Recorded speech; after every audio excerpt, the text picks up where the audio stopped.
আসসালামু আলাইকুম। Dhaka power distribution company limited security guard পদে এসসি পাশে নিয়োগ বিজ্ঞপ্তি প্রকাশ করেছে।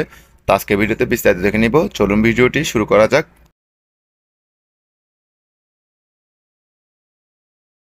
Dhaka power distribution company limited নিয়োগ বিজ্ঞপ্তি। পদের নাম হচ্ছে সিকিউরিটি গার্ড। পদের সংখ্যা হচ্ছে 55টি। বেতন দেওয়া হবে ডিপিডিসি বেতন গ্রেড 15 অনুযায়ী। প্রতি মাসে মূল বেতন 17,000 টাকা।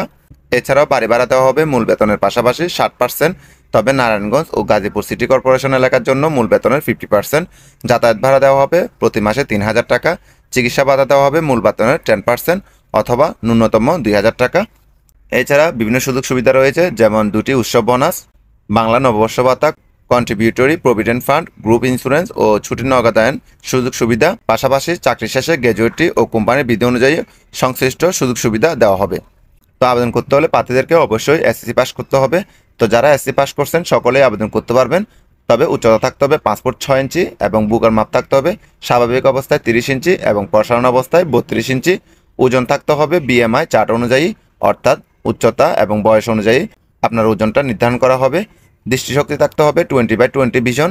আবেদনের জন্য প্রার্থীর বয়স থাকতে হবে 27/5/2025 তারিখে সর্বোচ্চ 32 বছর, অর্থাৎ যাদের বয়স 27/5/2025 তারিখে 18 থেকে 32 বছরের মধ্যে সকলেই কিন্তু আবেদন করতে পারবেন। তো বলা হচ্ছে অভিজ্ঞতা সম্পন্ন প্রার্থীদের কিন্তু অগ্রাধিকার দেওয়া হবে।